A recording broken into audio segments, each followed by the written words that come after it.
Now, okay, live stream. Good.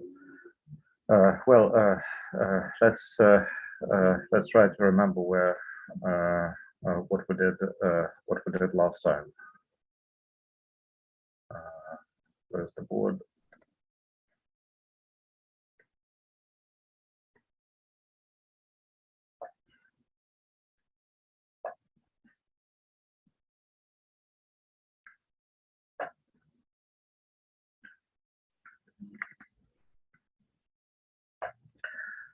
Well, our goal is to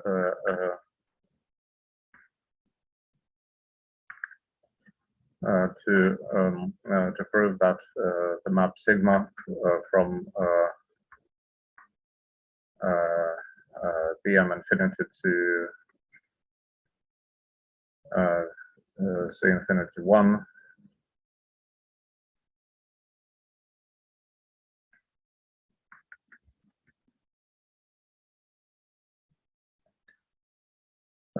is a homotop equivalence.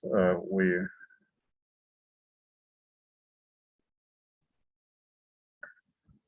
defined another space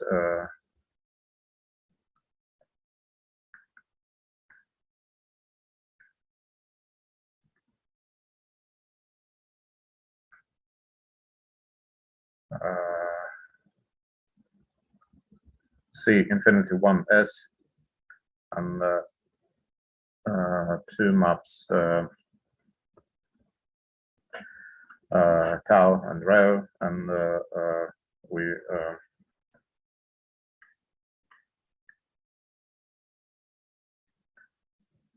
what did we prove? We proved that if we apply rho, the result is homotopic to applying tau first and then sigma.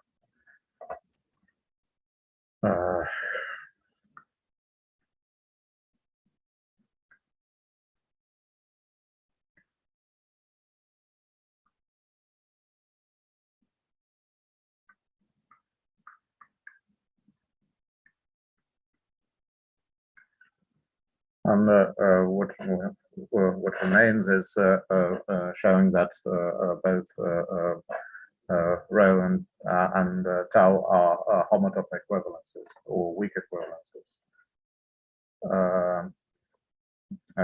Well, let's try to look at this diagram and see whether or not the notation makes any sense. Well, Bm infinity, does it make sense? Does everyone remember what this is?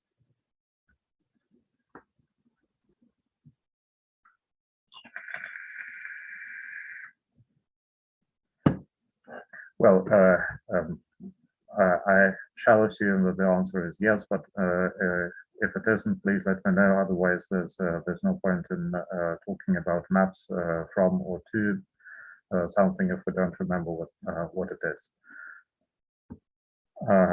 Okay, well, C infinity 1, same question. Does everyone remember what C infinity 1 is?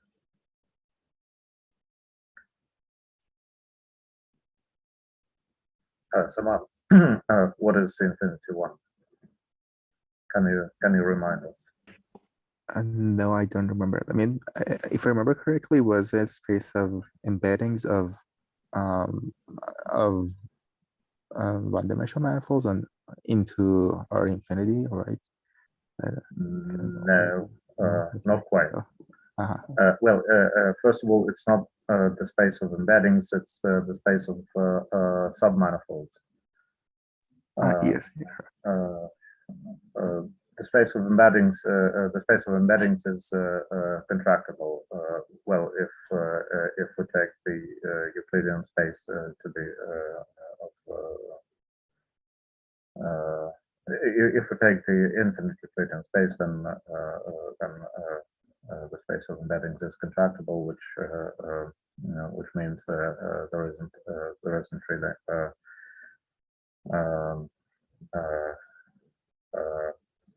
well, the space is still important. It's the total space of the universal bundle, but it's not what we have here. Okay, Grisha, do you remember what C infinity 1 is? And what is infinity and what is 1?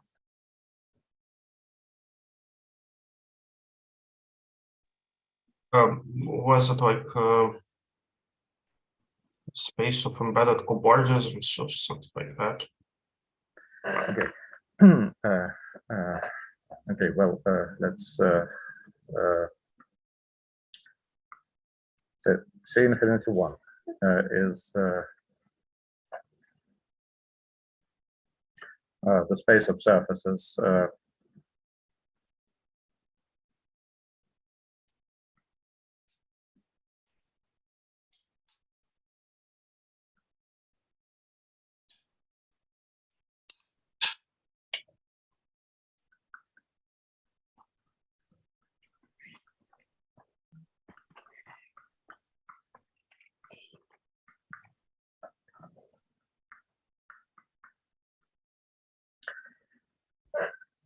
in R infinity, such that well, surfaces means two-dimensional manifolds without boundary, but not necessarily compact. And we require those submanifolds to be properly embedded, and we also make this assumption: all coordinates except the first one are bounded. Well, let's say they're inside -1, 1. Okay. Now, Philip, do you remember what M infinity is? Let's forget about the B. What is M infinity?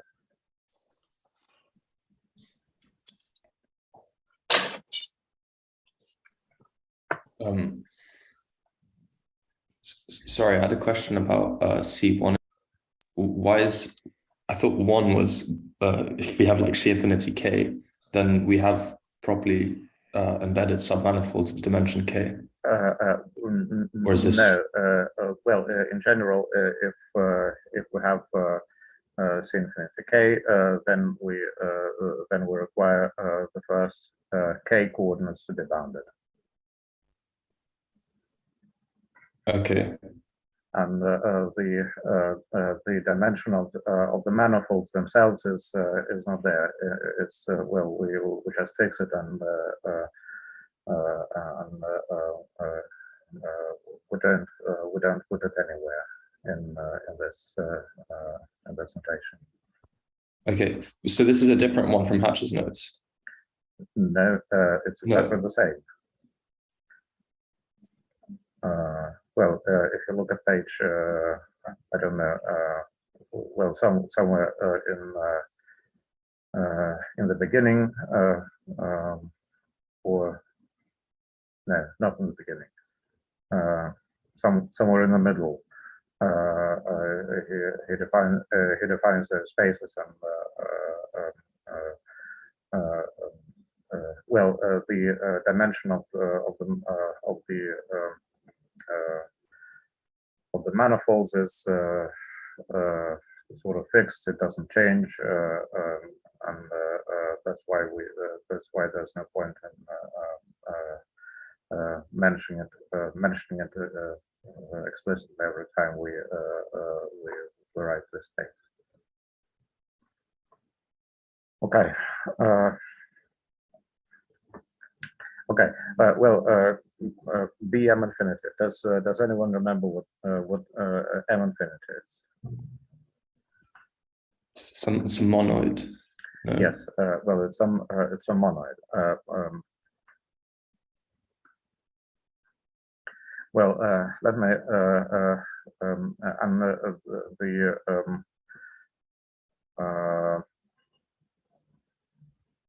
the elements are compact surfaces.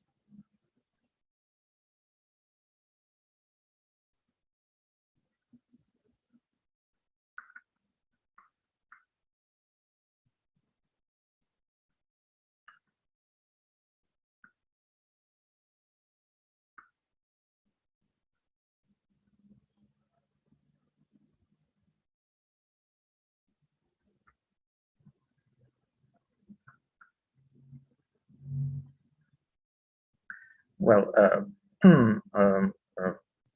more precisely, the elements of this monoid are all compact and connected.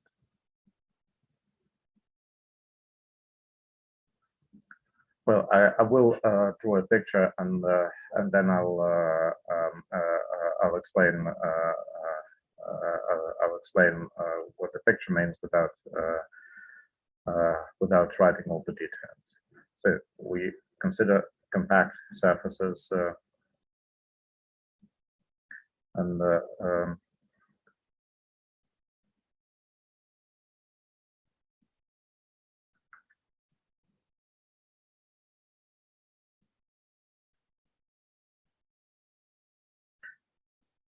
more precisely, we consider couples a surface dot a surface comma a number,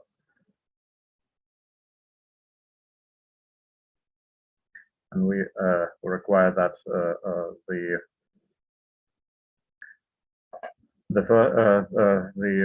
surface has should have two boundary components, and these should live in the hyperplanes. The first coordinate equals 0, the first coordinate equals a. So technically, we are considering couples a surface, a number. And by the way, the picture is bad. I'll draw a better one, and I'll then explain why this picture is not quite what it should be.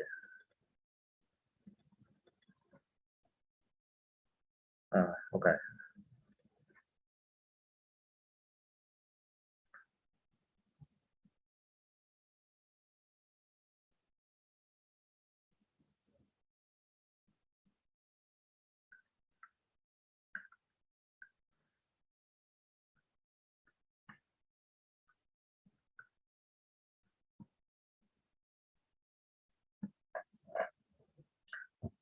So one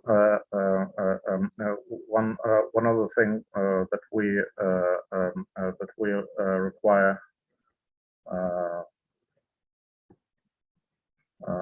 is that the intersection of those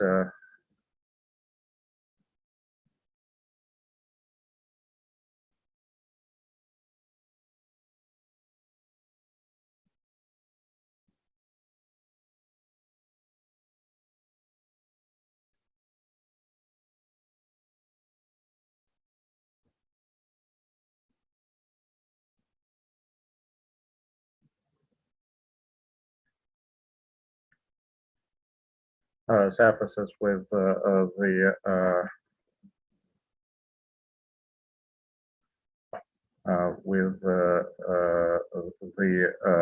half space x2 less than or equal 0 should be the same as for the standard cylinder.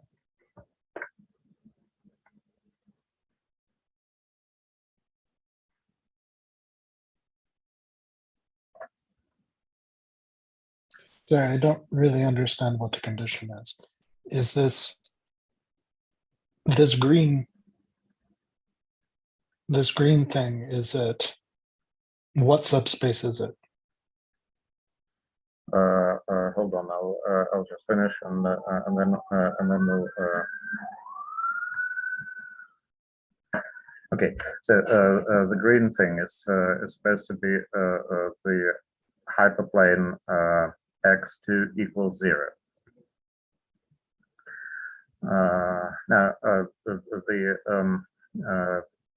what's below this hyperplane is the half space x2 less than 0, and we want the part of the surface in this half space to be the same as for the standard cylinder, where the standard cylinder is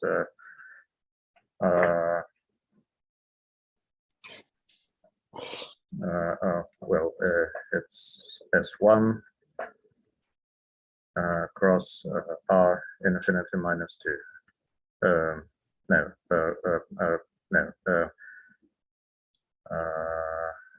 no, sorry, this doesn't make sense. Hold on. Erase. Okay. S1 is definitely there. Well, what else should be there? Well, R1 should be there, and this lives in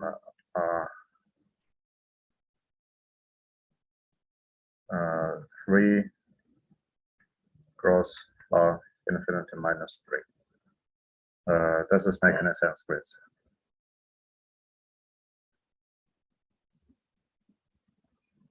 I think it does.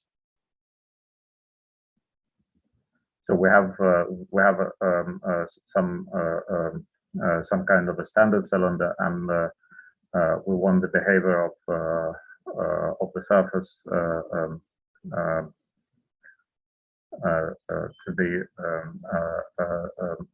be the same in the lower half space in this picture. So in this picture, the horizontal coordinate is x1. Let me say this. So the no, which one's horizontal? Anyway, so x2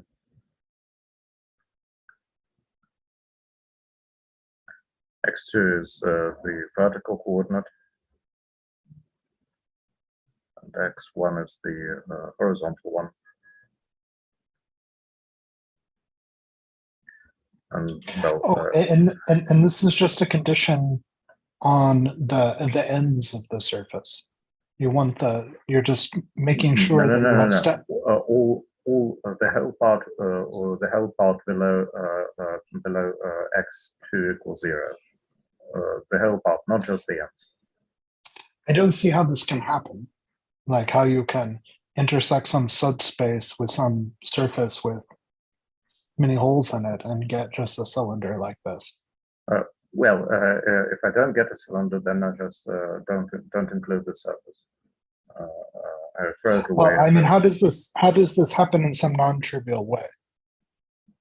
Well, above the hyperplane, anything could happen. Basically, we could have anything provided it's connected. Yeah, I guess this is what I mean. So it's basically kind of boundary conditions, ultimately. Yes. Well, I would say it's a technical condition. Okay.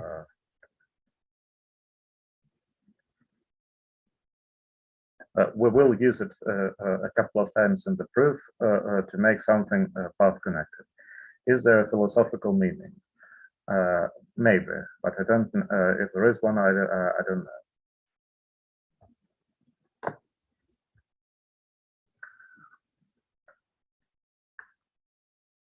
So above the hyperplane, anything could happen. We could have basically a surface of any genus. But below the hyperplane, we require the surface to be the standard cylinder. What else? Well, we want to glue those surfaces together, so we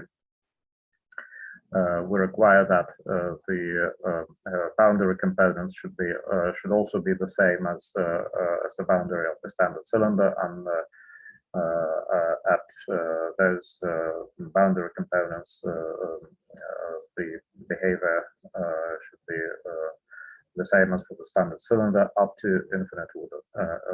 In which case, we can glue things just putting them side by side. Philip, does this make any sense? Yes. Okay, so this is M infinity, and BM infinity is the classifying space. which means we take the simplices, times them by Cartesian powers, and identify things. Okay, now let's see what is C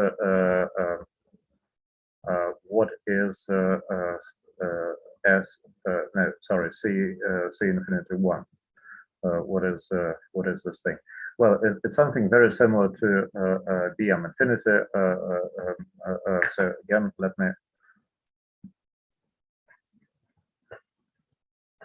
just draw a picture. So C infinity 1 S.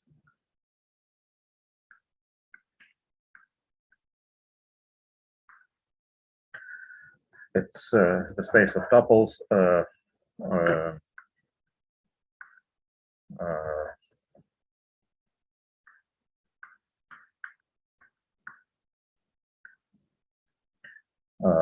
The space of tuples of the form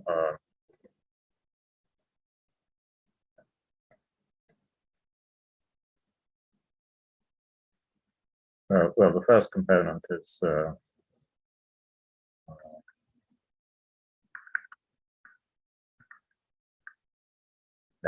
sorry.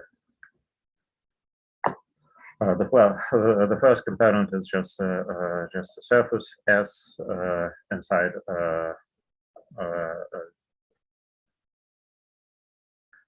this one. This one lives in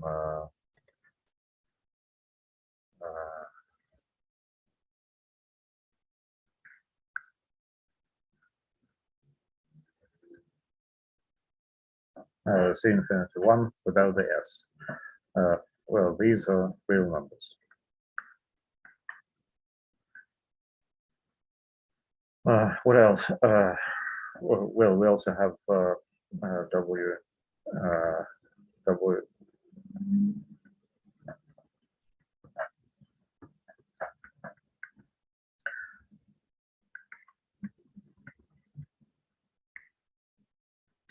W naught, etc. WP, which is an element of the standard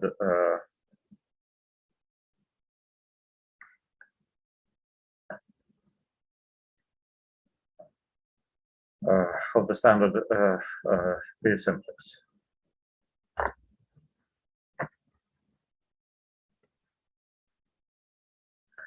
And there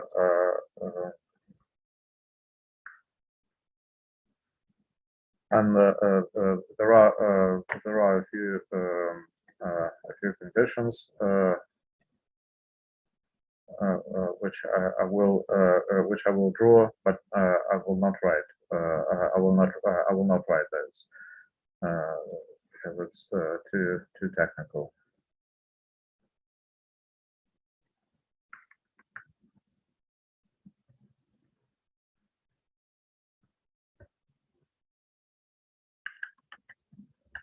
So what are the conditions? Well, we have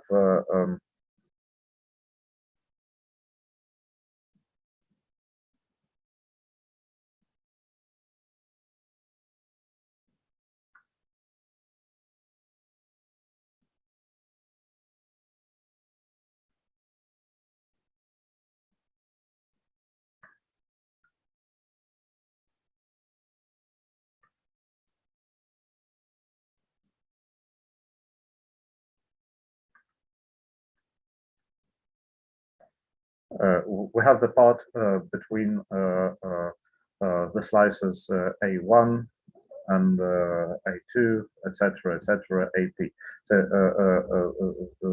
there are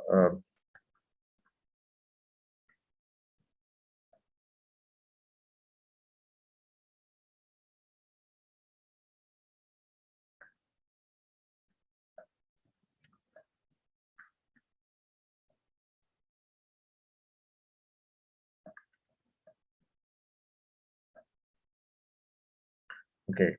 So let me say that P is 3 in this particular example.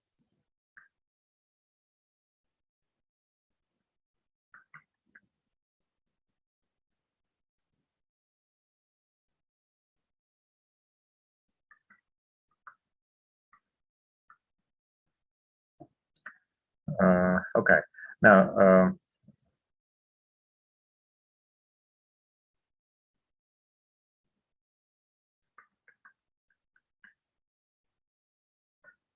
to the left of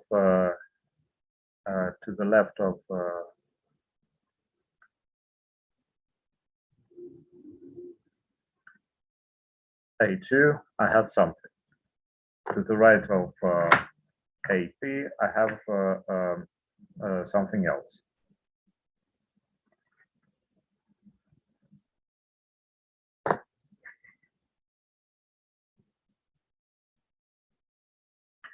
I do not make any requirements on those two things, except the except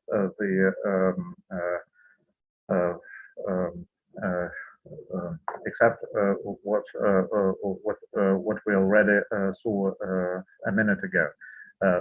The behavior belong x2 equals 0 should be standard. Okay, I will draw the same hyperplane in green.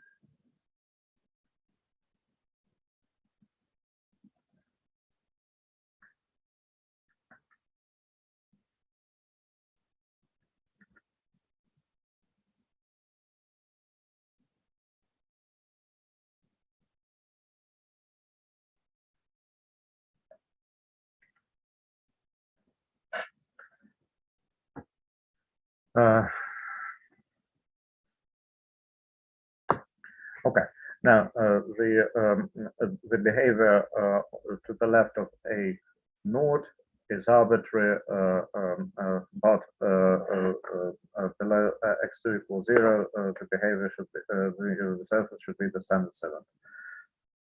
Same on the right of same to the right of AP. Now all paths between AI and I plus 1 should be connected.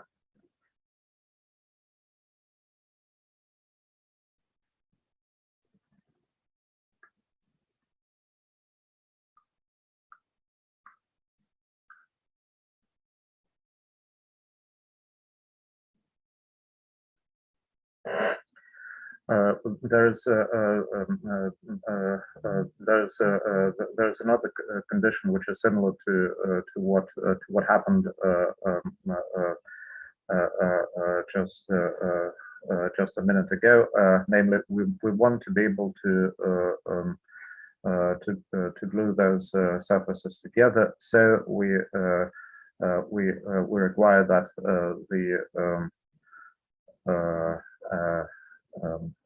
near reach slice x1 equal AI. The behavior of the surface should be infinitely close to the behavior of the standard cylinder. Chris, does this make any sense? I think so, yes. Basically, it's very similar. It's very similar to what we saw on the previous page. Very similar, except we also have those extra pieces to the left and to the right, and these are well, these are not necessarily bounded. Could extend to minus infinity to plus infinity. Otherwise, the surfaces are almost exactly the same, except surfaces here are not necessarily compact, and but they don't have any boundary, and the surfaces here are compact, but they must have exactly two boundary compacts. The map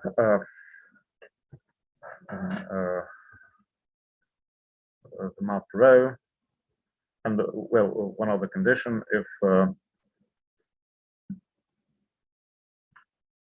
Wi is 0, then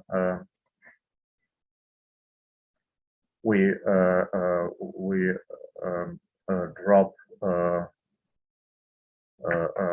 the corresponding AI.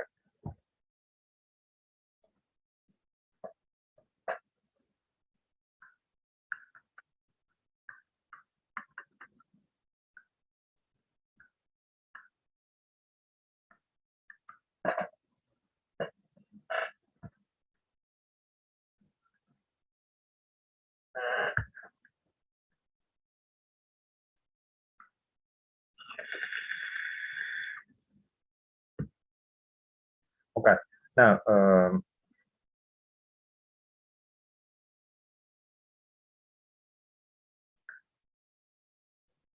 what does the map row do, Grisha?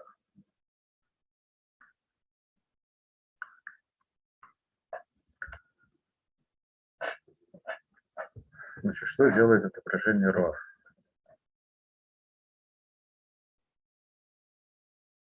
И вообще откуда оно и куда? Давайте посмотрим.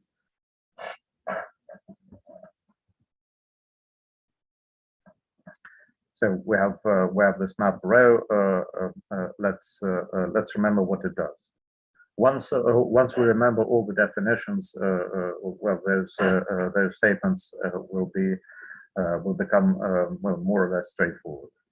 So let's remember the definitions.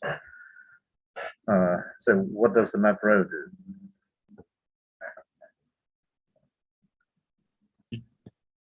You restrict. You just look at the inside bit between the hyperplanes. No. Okay. Yes. Hold on. Yes. So we basically have elements of this classifying space, which are tuples of the same or equivalence classes of tuples of a very similar form.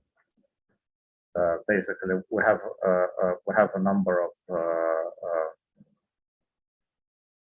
couples of the form 0A. Well, these are elements of the monoid.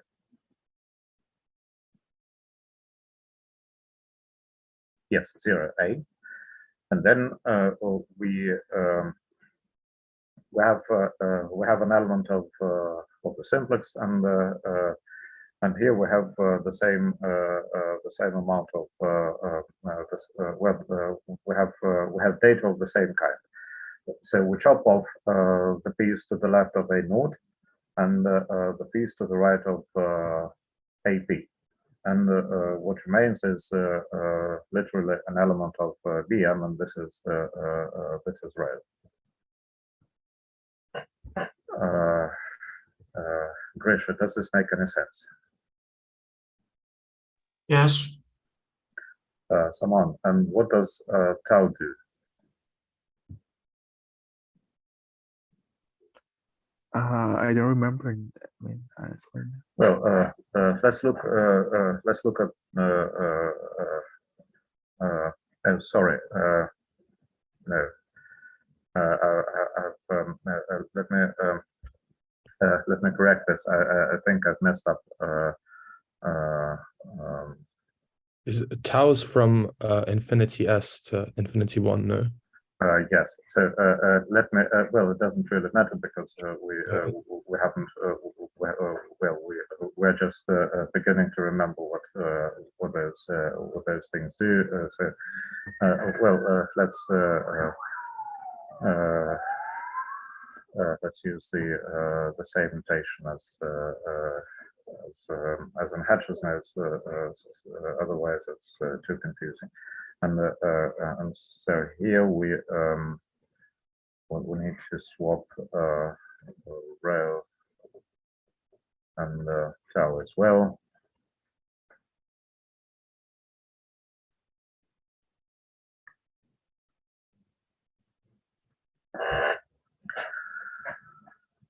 Okay.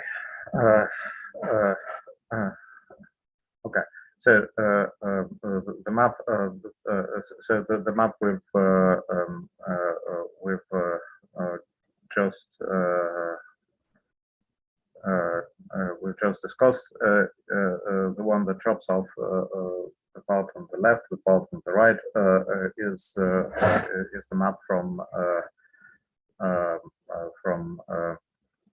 C infinity 1 S to BM infinity, and the other one, the map tau, is from C infinity 1 S to C infinity 1. So the spaces are almost the same, except that one of them has an S in it and the other one doesn't. So Saman, what does the map do? And still, yeah, as I said, I don't remember the row you mean, right? Well, I mean, try to guess.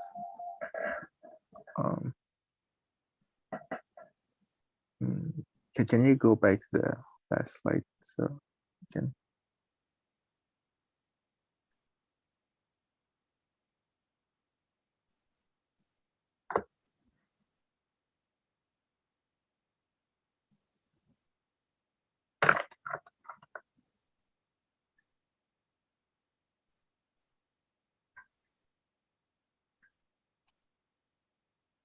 I mean, all the notation is the same as in Hatcher, yes? I hope so. Unless I've messed it up.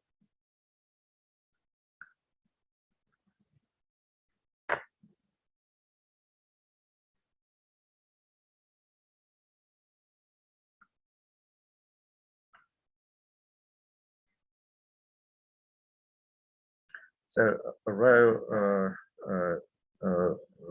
deletes the part to the right of A node, the part to the left of A node, the part to the right of IP, and tau. Saman, what does tau do? Does it do anything?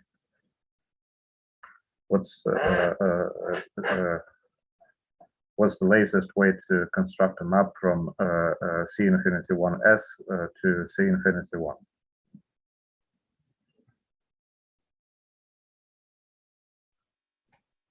I don't know at this moment. I mean, I just got messed up in notations, so let me think a little bit. Okay.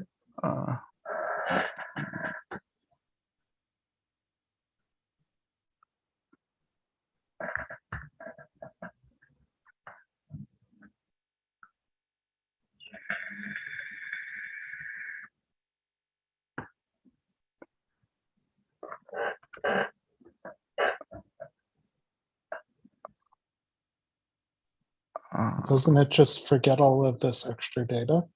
Yes, yes, Chris.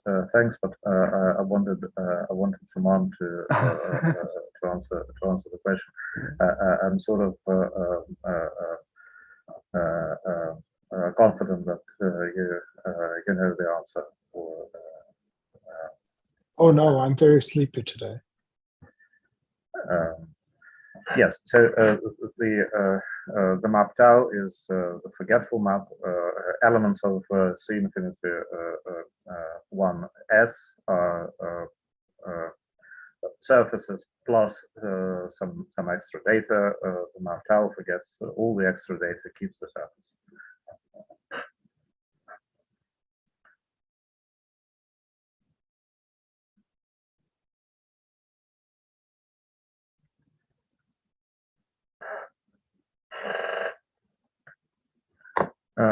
Okay, now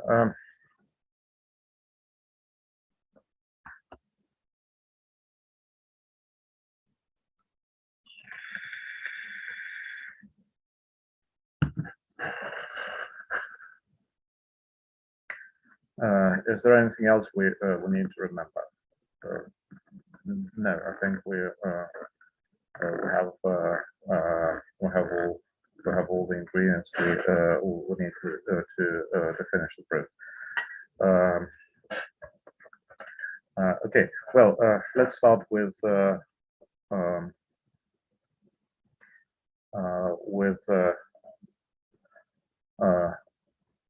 let's start with rho. there's well, there's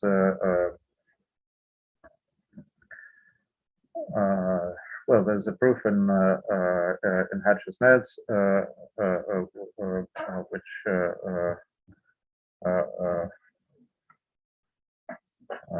well, which is a bit technical.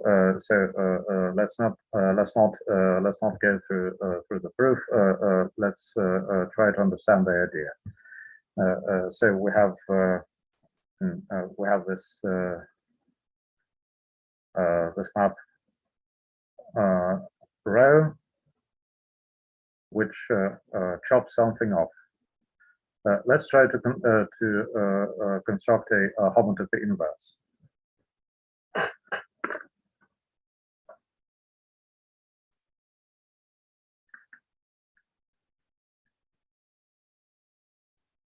So we want the map to be a homotopy equivalence. Let's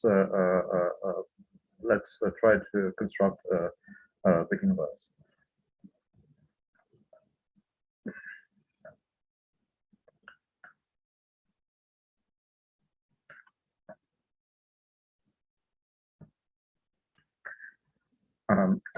Okay. Are there any suggestions how to construct a homotopy inverse of rho? What do you mean by homotopy inverse? Sorry. Well, I mean a map. I don't know, iota such that the composition is homotopic to ID. Yes. When I do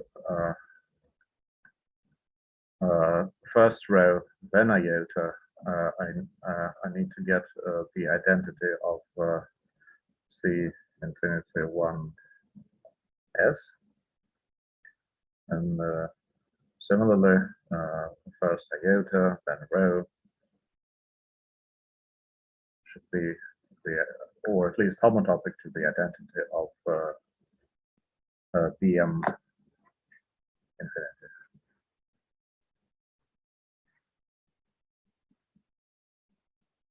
So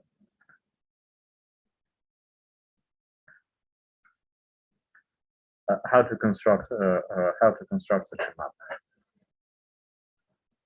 Well, what's the inverse of chopping things off?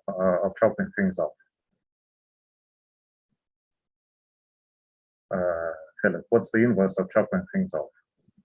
Including them back. If you chop something off, what's and then you realize you don't want it.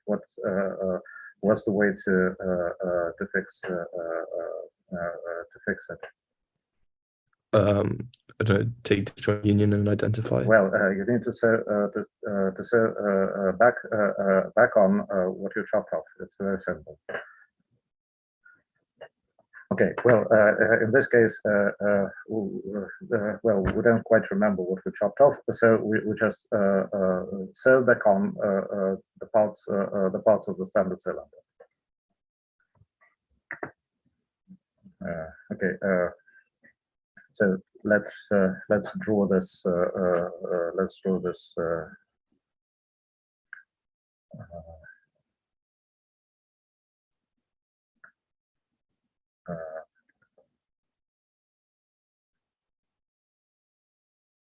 Okay, so iota applied to